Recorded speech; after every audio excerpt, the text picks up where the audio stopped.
Chào mừng các bạn đến với Trung tâm Gia đình Alpha. Mình là Hằng. Hôm nay mình sẽ chia sẻ với các bạn một cái chủ đề mà mình nghĩ là rất cần thiết đối với các bậc phụ huynh cũng như là những người chăm sóc làm việc trực tiếp với trẻ. Đó là về kỷ luật tích cực. Thì để các bạn dễ tiếp cận hơn với chủ đề này, mình sẽ chia chủ đề này ra thành 3 phần nhỏ. Phần thứ nhất là mình sẽ tìm hiểu thế nào là kỷ luật tích cực. Phần thứ hai, mình sẽ chia sẻ với các bạn những cái cách để thực hiện kỷ luật tích cực trên trẻ. Và phần cuối cùng thì chúng ta sẽ cùng nhau tìm hiểu những cái biện pháp để duy trì cái mối quan hệ tích cực đối với trẻ. Thì hôm nay mình sẽ cùng nhau tìm hiểu cái phần đầu tiên, đó là thế nào là kỷ luật tích cực.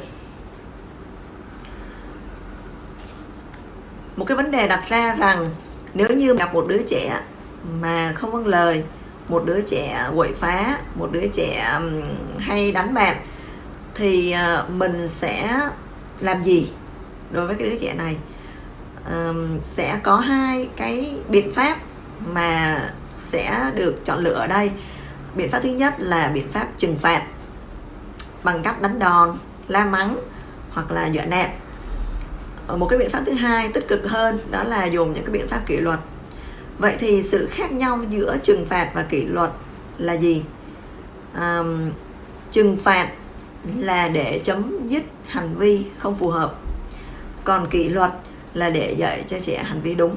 Đây là cái điểm khác nhau quan trọng nhất giữa trừng phạt và kỷ luật.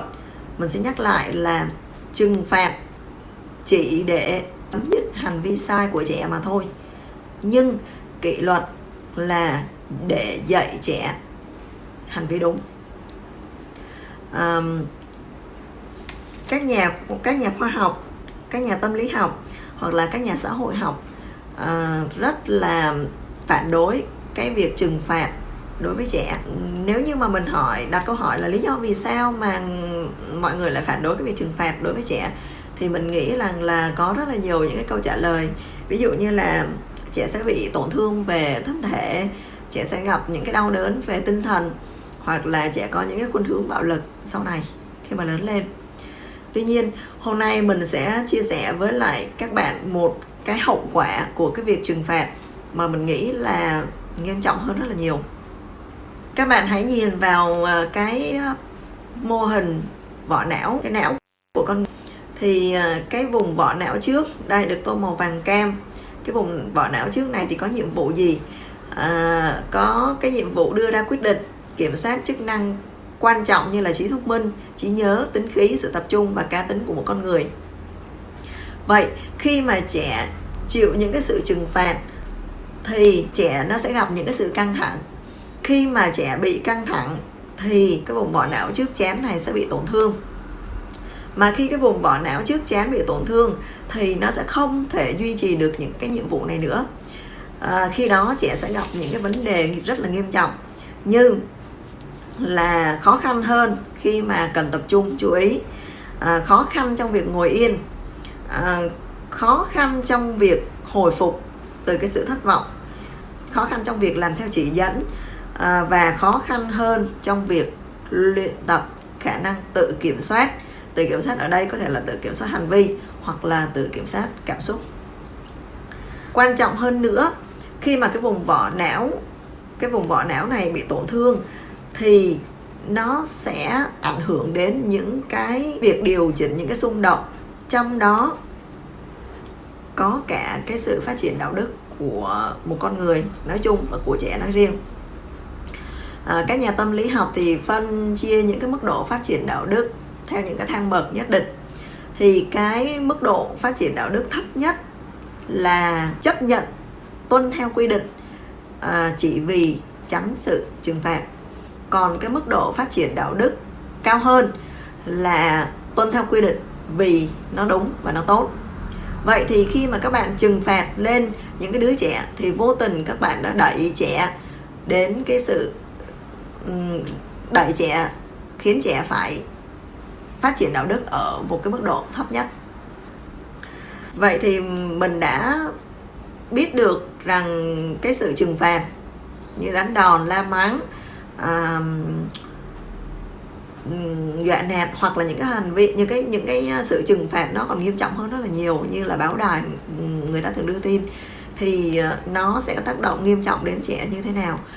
Vì vậy cho nên là mình khuyên là tất cả các bạn không nên sử dụng cái việc trừng phạt đối với trẻ với bất kỳ lý do nào và với bất cứ hình thức nào, vì nó sẽ ảnh hưởng rất nghiêm trọng đối với trẻ. Mà cái vấn đề nghiêm trọng này có thể mình sẽ không nhìn thấy trước mặt được đâu, mà về lâu về dài thì nó sẽ ảnh hưởng đến cả cuộc đời của trẻ.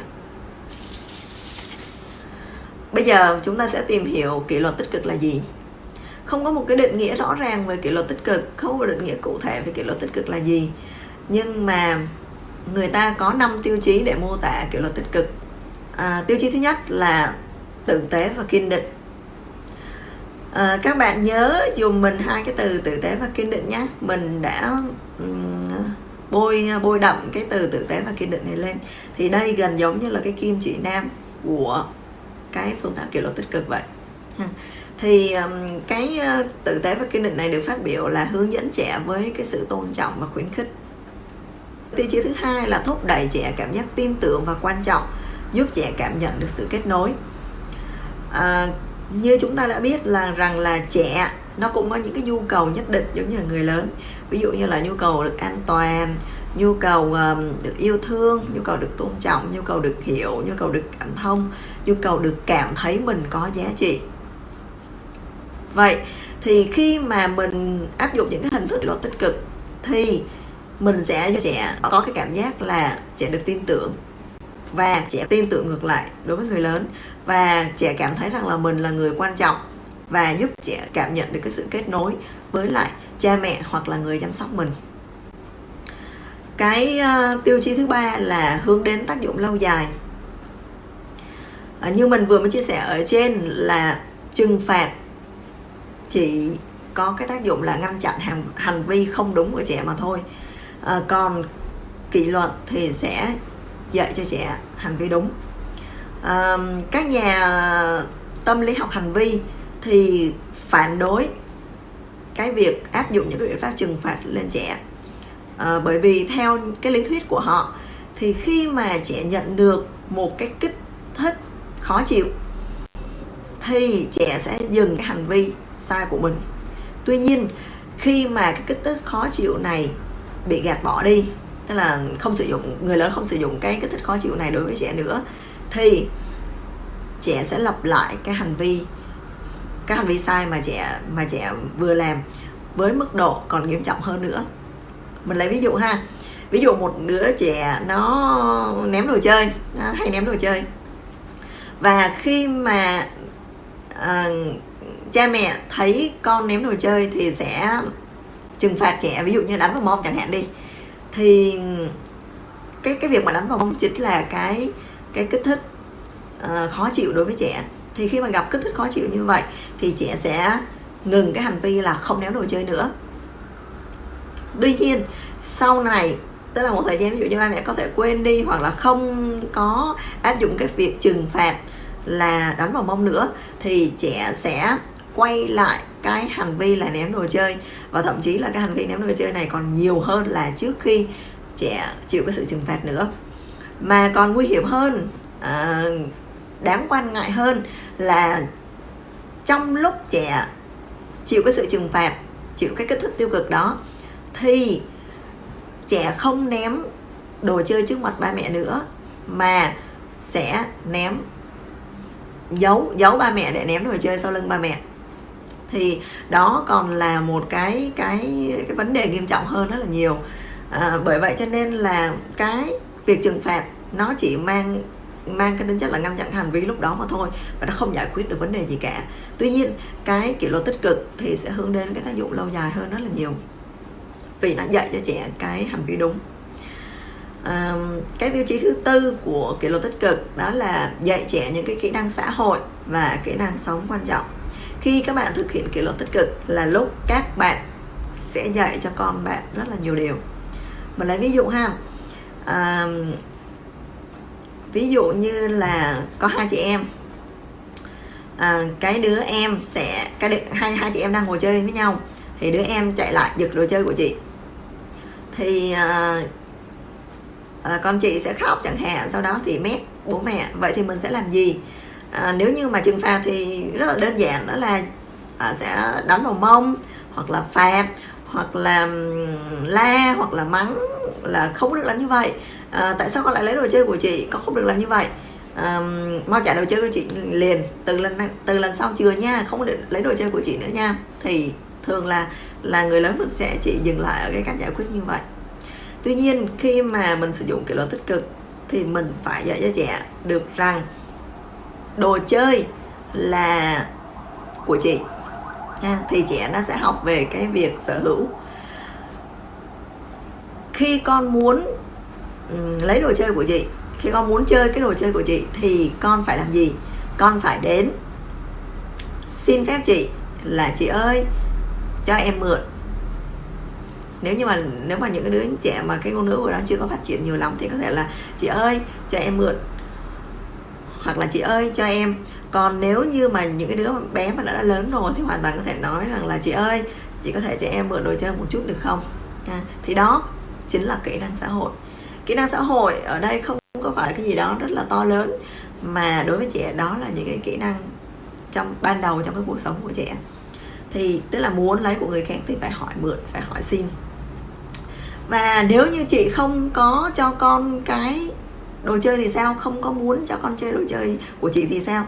Thì con phải chấp nhận cái điều đó thôi. Con bắt buộc phải chấp nhận cái điều đó thôi. Không lẽ người ta không cho con mượn thì con sẽ chạy lại con giật à? Rồi sau này con lớn lên, con thích cái gì của người ta thì con sẽ chạy lại con giật à? Đâu có được.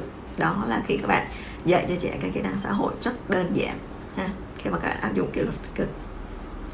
Cái tiêu chí thứ 5 đó là cùng trẻ khám phá ra tiềm năng của trẻ. Mình lấy ví dụ, một đứa trẻ nó hay vẽ bậy bạ lung tung, cần cái gì nó cũng có thể vẽ được, cầm bút, cầm phấn, cầm bút màu, nó vẽ mọi lúc mọi nơi, vẽ ở trên sàn nhà, vẽ ở trên tường, thậm chí là vẽ cả vào những cái tài liệu, những cái sách vở của cha mẹ nó.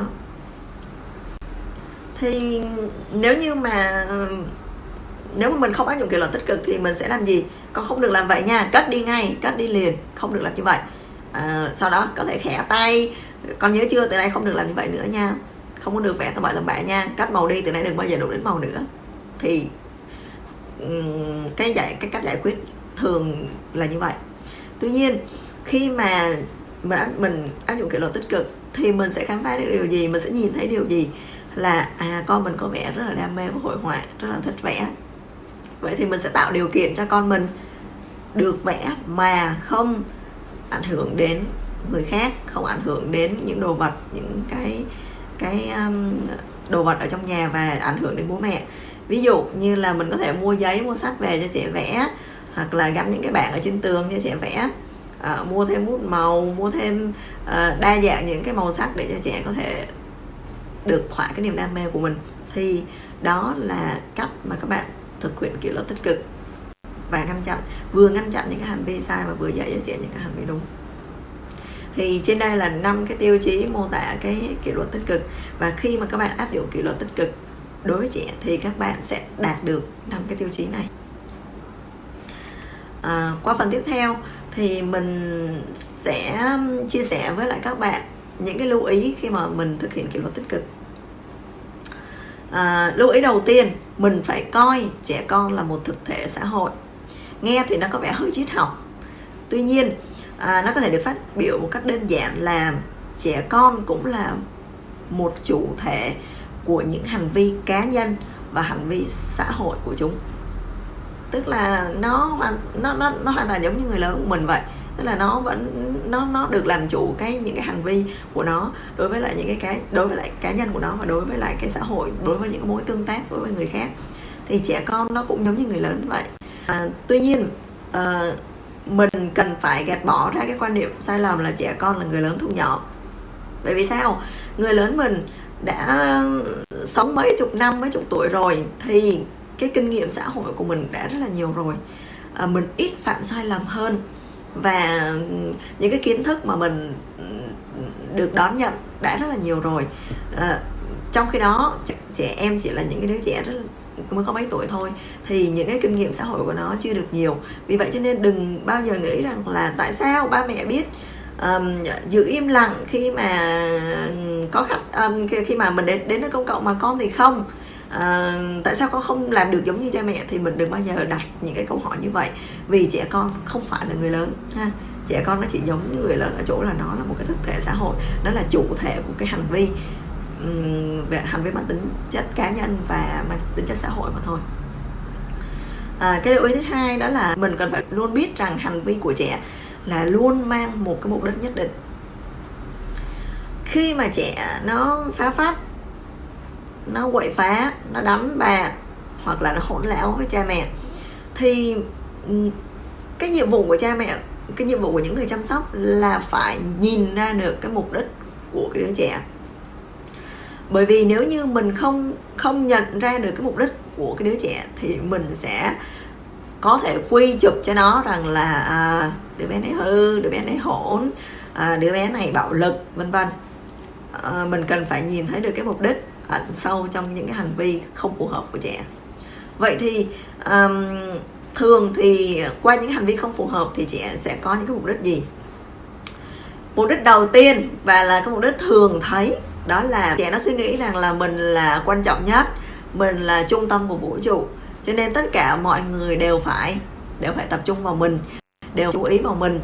Và khi mà không nhận được cái sự chú ý từ người lớn thì bắt đầu nó sẽ làm những cái hành động để cho người khác chú ý đến nó. Một cái sự la mắng, một cái sự nhắc nhở cũng cảm thấy được thỏa mãn khi mà có người khác chú ý.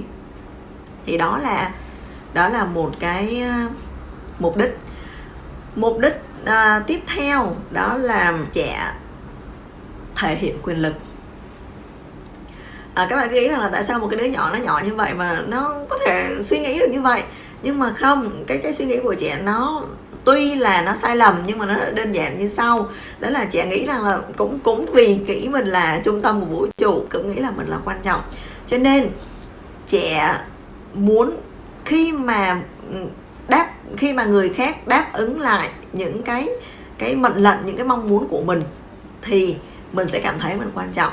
Thì đó là cái suy nghĩ của trẻ. Ví dụ, mình lấy ví dụ ha, đó là ví dụ như là mình dẫn một em bé đi siêu thị, thì em bé đó nó cứ nằng nặc đòi mua một cái con gấu bông, mà cái con gấu bông đó thật ra thì nó cũng đã có ở nhà rồi, cái con gấu bông đó nó cũng có ở nhà rồi, nhưng mà nó cứ nằng nặc đòi mua. Và nếu như mà mẹ nó không mua cho nó thì nó sẽ làm gì? Nó sẽ la hét, nó sẽ khóc lóc, nó sẽ lăn đùng ra đó. Mẹ nó hoàn toàn hiểu rằng là thứ nhất là ở nhà nó có rất nhiều gấu bông rồi, thứ hai là nếu như có mua cho nó thì khi nó mang về nhà thì chỉ 1-2 hôm là nó chán và nó cũng không có chơi nữa.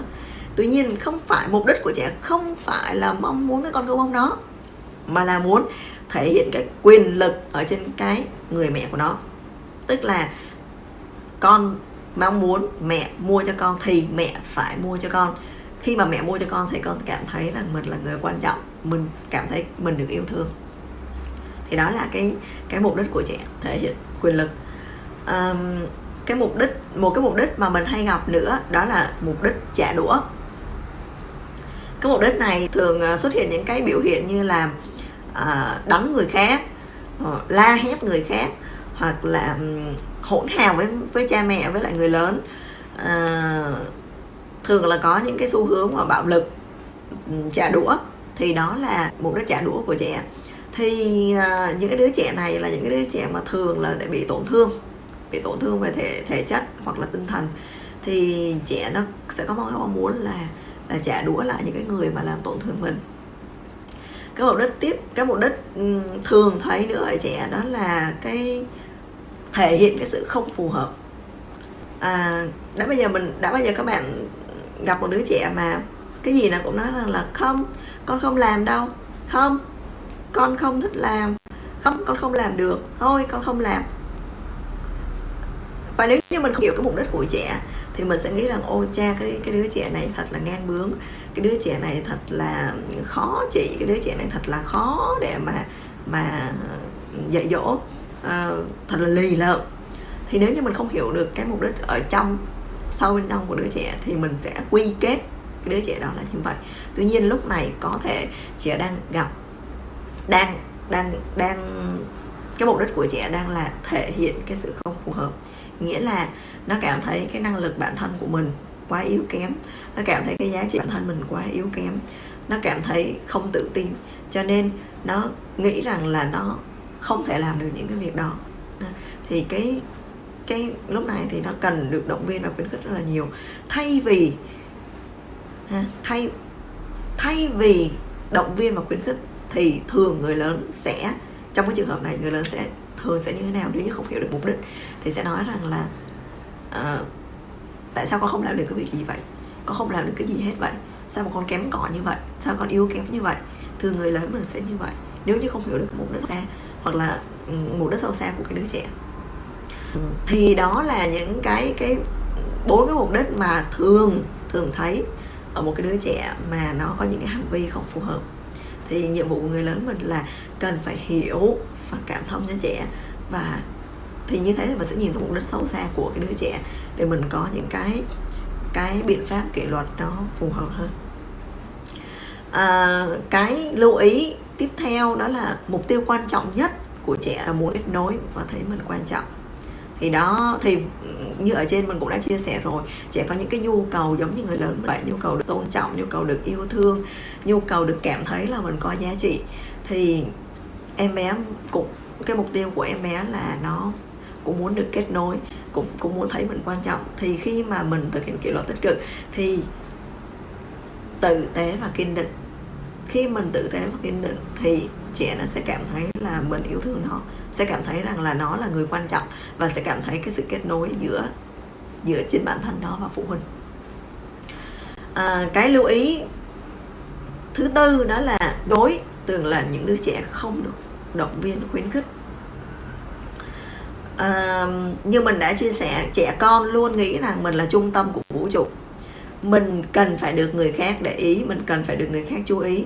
Cho nên khi mà đứa trẻ không nhận được cái sự yêu thương, không được nhận được cái sự trân trọng của người lớn, không nhận được cái sự động viên khuyến khích, thì nó sẽ càng làm những cái hành vi bất thường để nó thể hiện rằng là nó là cái người quan trọng, nó là cái nhân vật trung tâm. Mà bởi vì những cái hành vi đó không được người lớn hướng dẫn, không được người lớn chỉ dạy rằng làm như thế nào để đúng, thì những cái hành vi đó sẽ trở thành hành vi không phù hợp, những cái hành vi gây rối. Thì mình phải luôn luôn quan niệm rằng mục tiêu quan trọng nhất của những cái đứa trẻ là nó chỉ muốn được yêu thương, được công nhận, được tôn trọng mà thôi. Cho nên mình cần động viên và khuyến khích trẻ nhiều hơn. Lỗi lầm là cơ hội để học hỏi. Thật sự ra thì trẻ học từ cái sai nhiều hơn là học từ những cái việc đúng. Thì khi mà trẻ nó có những cái hành vi không phù hợp, những cái hành vi sai, thì đây là cái cơ hội để người lớn dạy cho trẻ những cái kiến thức, những cái kỹ năng quan trọng trong cuộc sống của trẻ. Ví dụ mà lấy ví dụ ha, ví dụ như một đứa trẻ nó cầm cái ly sữa và nó đánh đổ, thì cái ly sữa vỡ tan tành và đổ sữa lên sàn nhà. Nếu như bình thường ra thì mình sẽ làm gì? Hét lên, tại sao con lại không cẩn thận như vậy, từ nay phải cẩn thận như chưa, cái kia đi để cho mẹ dọn dẹp. Thường là như vậy. Nhưng tại sao mình không tận dụng cái cơ hội đó để mình dạy trẻ? Thì trong kỷ luật tích cực mình sẽ phải tận dụng những cái cơ hội đó để mình dạy trẻ. Đầu tiên mình phải dạy trẻ về điều gì? Đối với cái trường hợp mà mình vừa nêu, cái ly là bằng thủy tinh, vậy thì thủy tinh sẽ rất là dễ vỡ. Trẻ học về chất liệu thủy tinh và tính chất của chất liệu đó là dễ vỡ. Khi mà vỡ, nếu con nhặt không cẩn thận thì con sẽ bị đứt tay. Một cái kinh nghiệm truyền lại cho trẻ. Rồi sữa đổ tràn ở nhà như vậy thì mình sẽ làm cái cào để mình có thể giải quyết. Mình có thể dùng khăn, mình có thể dùng giấy vân vân để mình lau cho sạch. Thì đó là mình chỉ qua một cái lỗi rất là nhỏ là trẻ làm đổ cái ly sữa, mà mình đã dạy được cho trẻ biết bao nhiêu là điều. Vậy thì trong một ngày trẻ phạm rất là nhiều lỗi, vậy thì những cái cơ hội học hỏi của trẻ rất nhiều, và trẻ học được rất là nhiều ha. Thì khi mà mình áp dụng kỷ luật tích cực thì mình sẽ dạy được cho trẻ những cái điều đó. Cái lưu ý cuối cùng đó là trẻ phải luôn nhận được thông điệp yêu thương của người lớn. Thì từ nãy giờ mình đã nói rất là nhiều đến cái thông điệp yêu thương rồi ha. Thì dù cho mình áp dụng cái hình thức kỷ luật tích cực gì đi chăng nữa thì luôn luôn tử tế và kiên định. Khi bạn tử tế và kiên định thì bạn sẽ trao gửi cái thông điệp yêu thương đến cho trẻ. Dù con có phạm cái lỗi gì đi chăng nữa, dù con có như thế nào đi chăng nữa, thì ba mẹ vẫn yêu thương con. Thì đó là cái thông điệp mà các bạn cần phải trao gửi đến cho trẻ thông qua kỷ luật tích cực. Mình vừa mới chia sẻ với các bạn phần 1 của cái chủ đề này. Cảm ơn các bạn đã lắng nghe. Xin chào và hẹn gặp lại ở phần 2 và phần 3 nhé.